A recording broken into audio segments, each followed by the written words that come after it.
今日嚟同大家分享4到5人單位，啱啱裝好，已經入住咗個嚟月噶啦。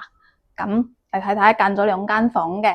入門口呢一度咧係做翻個木紋嘅間白色嘅獅子櫃啦。咁其實都係餐邊櫃嚟用嘅，因為呢度有餐台啦。咁呢個獅子櫃都係中空位，做翻啲燈底啦、玻璃門啦，嗰啲玻璃門咧放啲做咗燈底啦，放啲裝飾嘅物品啦。下邊咧係鞋櫃啦，咁一家人2到4到5人嘅鞋啦，上下係夠擺噶啦。側邊咧係做翻個圓弧嘅，咁可以防撞啦。呢度都係做咗個門嘅，呢邊用嘅鞋櫃呢度係夠擺噶啦。咁頂上咧係一色個做咗個吊櫃，連住個電視櫃做嘅，因為咧後邊有條震啊。咁呢個吊櫃咧就可以包住條震，然之後咧仲有儲物空間嘅，咁樣咧有美觀啦。咁呢個電視櫃都係成組做嘅，儲物空間係絕對足夠噶啦。咁呢個玻璃門咧個客人係特登交代噶啦，呢下邊咧係空嘅，可以擺啲音箱啦。咁呢下邊係冇玻璃嘅，咁側邊呢度咧都係做翻玻璃門啦、燈底啦，入邊擺啲。哇！一對大象喎，呢個吊櫃。咁嚟到客廳呢度咧，係做翻成個特色牆嘅一個圓弧嘅燈袋，然之後後邊呢個護牆板，呢度其實係油漆嚟噶，冇做板。呢條燈底咁斜落嚟啦，其實呢度咧擺一盆樹啦，或者咩裝飾嘅啦，都好好睇啦。咁嚟到呢度咧，就係一個梳化。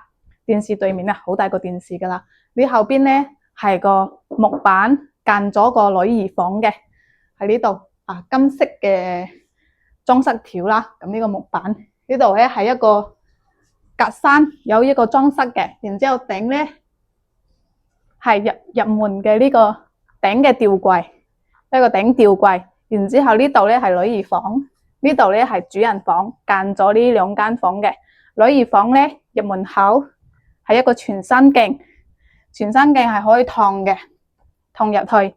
然之後咧呢個係做翻個 L 型嘅，呢邊係個衣櫃啦，呢邊係一個書台，頂係個書櫃啦。咁呢度係做咗個有壓床嘅，底下個儲物空間都係夠嘅。咁個床頭櫃啦，嗰啲擺啲濕濕碎嗰啲化妝品啊，咩儲物嘅嗰啲都有嘅，儲物空間係完全足夠嘅。呢個房門啦，咁隔籬咧係一個主人房啦。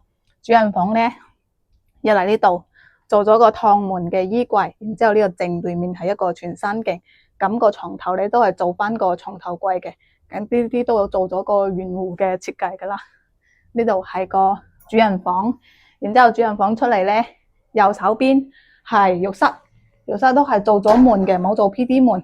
咁一個一字形嘅地櫃吊櫃，呢度咧係做翻個入邊咧係做翻個可以燙嘅浴盆啦。